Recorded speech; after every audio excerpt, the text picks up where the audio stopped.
Hey y'all, welcome to the Ickabog, where I read, rank, and review books. My name is Priscilla Tess, and this review is on the Ickabog by J.K. Rowling. This book is about a couple of kids who live in a very Hunger Game-esque type world where the capital is very opulent, and the further away from the capital you get, the more poverty there is. And way out in the marshes, there's this rumor about an Ickabog, this monster that's eating people and sheep and dogs, and the rumor escalates and it sends these kids on an adventure to find the Ickabog. It's kind of set up like a folklore type tale, very fairy tale type delivery of the story. I read this because I'm a huge fan of Harry Potter. I mean, I usually read the series at least every other year, watch the movies with my kids. My son's 8th birthday party was Harry Potter themed, so big fan. But this will be a first for my channel because this book is a flop, in my opinion. The overall rating, I would give it a 3 out of a 10. It's just not very well done. The writing is not there. The character development is not there. It's not a good book, and I'm very disappointed. It really was not a very good book. I would not recommend for people to read it. There just wasn't enough substance there for me to be like, yeah, it's got some flaws, but here's what's good about it. And the storyline, again, follows kind of the same trope that Rowling has already done before. You know, these kids become orphans, essentially, and they go through abusive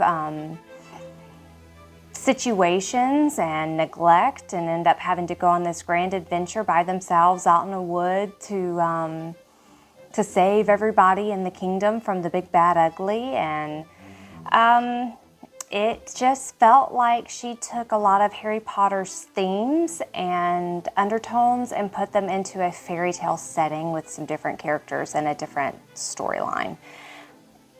And that's really all I can say about it. The characters don't really make sense. You don't understand their choices. You don't understand their interactions. It was all over the place, y'all. I don't recommend this book.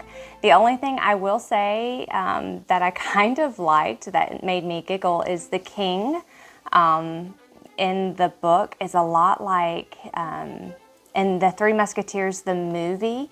It's like the king there where he's very obsessed with his clothing and how kind of silly and flippant he is. It is reminiscent of that character very much so, to the point where I was like, well, I know who J.K. Rowling based this character off of because they are the same character. So yeah, it's just a flop, y'all. Don't read it. I will say there were 2 things that I did like is in the physical copy of the book, which I did purchase. I'm guessing there was a competition. I'm not really sure. I probably should have looked it up, but JK had kids submit stories, art based off of the storyline, and these kids' art pieces were displayed in the book, and I really liked seeing those kids' drawings. So that would be, if you're going to purchase the book in any format, I would recommend the physical copy because the artwork is cute and it's fun seeing these kids and their imaginations. And so that was really the only good thing about this book, was seeing these kids getting to display their art and the talent that they have and their imagination. So that was really cool.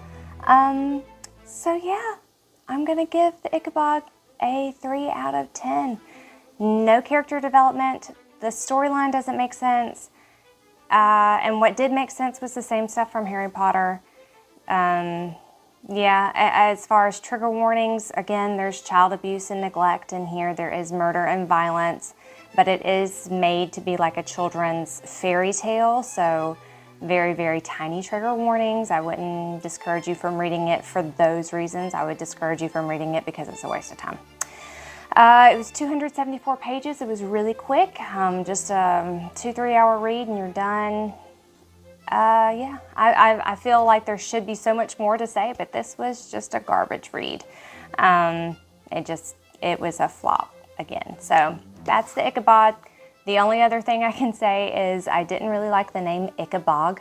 I see why she did it, because it's a monster that's in the marshes like Ickabog, but it was too much like Ichabod Crane to me, and it felt like more of a ripoff than being original. So I don't have a lot of positive things to say, and this is a hard video for me to do because I was raised if you don't have nice things to say, you don't say anything at all. So I almost didn't do this review at all because I was like, I'm just not going to review it. But then, like, the whole point is to recommend books or not recommend them, and this is one that I don't recommend. I think you should pass. So that's it for today. Thanks for tuning in. If you like my content, I enjoy making it because I'm going to read these books anyway, so I might as well talk about them. So give me a like and a subscribe, and I will see you on the next video. Thanks for watching.